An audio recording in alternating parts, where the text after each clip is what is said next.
Hey there, old souls, it's Dr. J, and as I'm recording this message for release this week in time, it is Passover and the Easter celebration. Now, generally speaking, the Old Soul Republic has very little to do with conventional tradition or religion, and I believe we are completely committed to universal themes.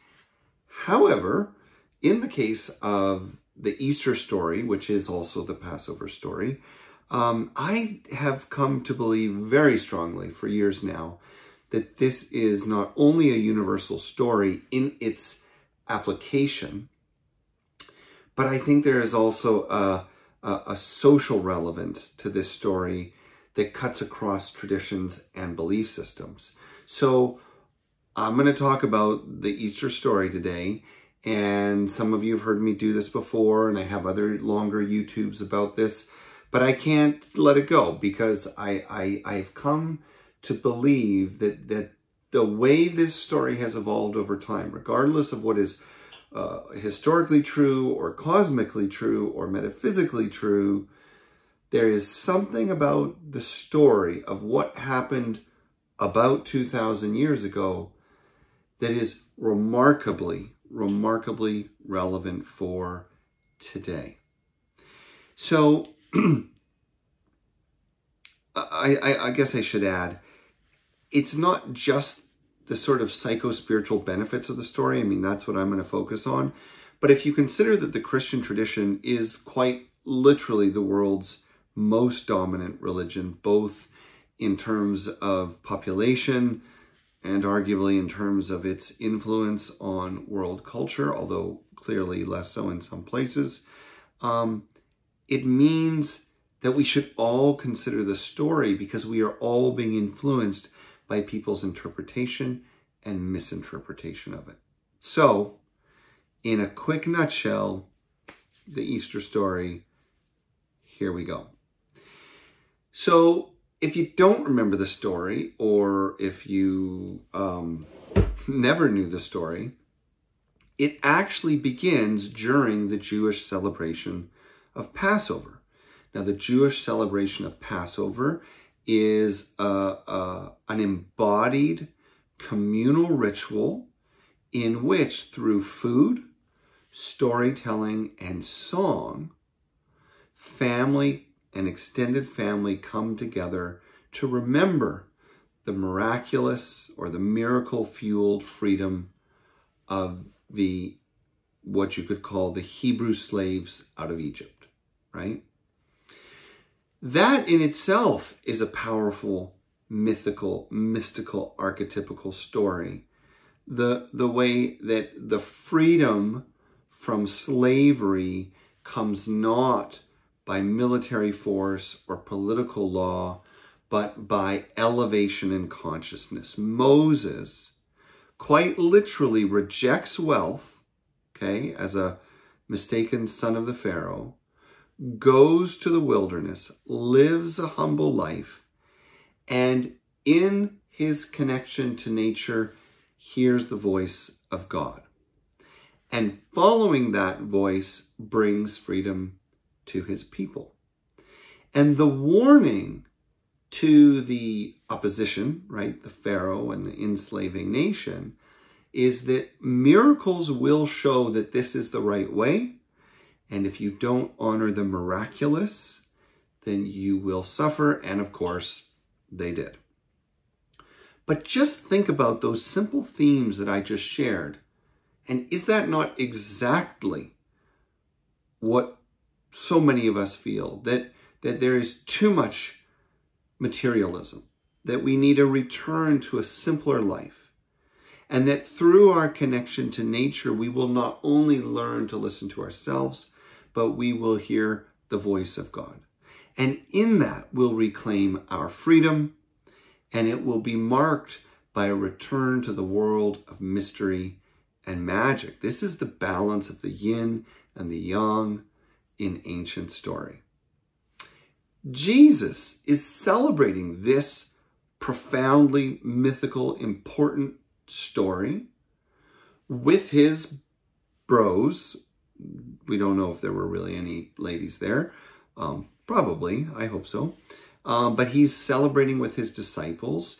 And the Last Supper, which most of us imagine according to the picture, the photo, I mean the painting, the Last Supper, which probably has nothing to do with what it really looked like. I can't possibly picture that Jesus was white, nor that they had a tablecloth for that matter. But at any rate, whatever it looked like, he took the Passover matzah, that's the unleavened bread that signified the people's flight out of Egypt, the wine that is used in the Passover Seder, the 4 cups of wine that signifies, again, 4 dimensions of life, the 4 elements, the 4 facets of the soul, all these things in ancient Judaism that Jesus would have known about. And of course, the blood that was spilled for the freedom of the people. And he takes this moment, sensing, knowing, perceiving, psychically understanding his impending fate. And he turns to his disciples and says, this matzah, this bread, this is my body, this wine, this is my blood. You know, drink this and become one with me.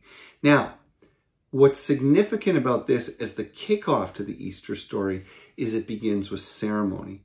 It begins with ritual, and I would argue it begins with magic. Now, if you don't want your tradition to sound like ancient shamanism or witchcraft, well, then you just act like all those things are wrong and bad, and Jesus is the only person who did this. But let's face it, transubstantiation, or the act of transforming the material world through ritual and ceremony, is completely ubiquitous. It is in every religious tradition. It is profoundly saturated in the indigenous world. It is extremely common in the Eastern world. But we'll let that go and just say the story begins with magic, and that is a sign to us that our great transition in this moment will begin with a return to magic, a return to ceremony, a return to ritual, and the blending of worlds, energy, spirit, matter, intention. Then, and I'm speeding through this story so that this whole thing doesn't take very long, then we have the flight of the disciples and the betrayal, right? So basically Jesus is, gets told on. We know that's Judas. And then, of course, all those wonderful people that followed Jesus so devoutly found out that trouble was in town, and they all split. So I think that's an important part of the story too, because as you move forward to claim more deeply your highest consciousness, Christ consciousness, mystical consciousness, you too will find both around you and within you aspects of self and community that are afraid and that will reject your movement towards a spirit-centered life. And so some people will leave when that becomes more important to you. Some people will run away, and aspects of yourself will also be in fear and may simply have to be let go. Then we have Jesus confronting the inevitable, and he shows us something profound, which is that he is both divinely awake, mystically aware, and yet still experiencing the human dimension of life. So he is following through on his intuition and connection with spirit, right? I mean, he's set it all up. He saw it happening before it happened. But even then, he holds the cup. I think it's the Garden of Gethsemane. And he basically says, like, I don't want to do this. Like, take this away from me. This is getting too big. This is getting too crazy. Everyone's run away. They're going to kill me for sure. God, get me out of here. And of course, he overcomes that. But that is significant for you, for me, because for society, because it means, yes, as we move back into balance with the mystery, with spirit, with magic, we will have to lose things. We will have to let go of things, and we will experience doubt and fear. And to me, the story codifies the simple fact that it's okay. It's just okay. I mean, if Jesus, however you understand his story, if Jesus is filled with doubt and dread and fear for a moment, it's fine if you are too. But it doesn't stop him from moving forward. So we see this powerful lesson. Emotions are to be felt and expressed, but not necessarily acted upon. And then we go to the final steps and stages where he carries the cross, he's crucified. I mean, there's a lot to this story, and I'm making it very short. But in that process, he endures the physical to prove a simple but essential point, which is that we are spirit beings in a human world. We are not human beings choosing spiritual beliefs. How does the Easter story depict this? Well, because he basically says, this world, it doesn't define me. And even if they kill me, you'll see me on the other side of this. I will be back united with the divine world, with God, and I will let you know that I'm fine. It's kind of a magic trick, if you like. Sorry for how disrespectful that might sound, but there's something like that, right? He's like, I'm going to go through this absolute disintegration and defamation of the physical body so that you can almost literally witness the transcendence of my soul. However, I believe that that is true for all of us. I believe that we are all souls in a human journey. The question of whether Jesus was human or divine or both, to me, is kind of absurd. Because of course he was both. Because of course everyone is both. Because if we all come from the oneness of spirit, the oneness of God, then that oneness, that God lives within us. That any immersion into the material is a felt sense of distancing in some way, and any release is a kind of return. That's the story. But the other thing that's wonderful is he continues to show that interplay between material and spiritual, human and divine. He expresses his thirst. He expresses forgiveness, right? He moves from that very human, like, wow, this is pretty friggin' rough, what I'm going through up here, and yet extraordinary benevolence, extraordinary compassion, extraordinary love to be able to forgive those that harm. And so we too take the lesson that forgiveness and owning our humanity are essential gateways to actualizing the kind of world, the kind of consciousness, and the kind of self that we seek. And so it is completed. The body of Jesus dies. And then the two women from his life, quote, roll away the stone of the tomb where he was said to have been buried, and they find he's gone. And for me, well, and of course he comes back, I think it's obvious, in spirit form, and he lets everyone know that he lives on, that we are immortal.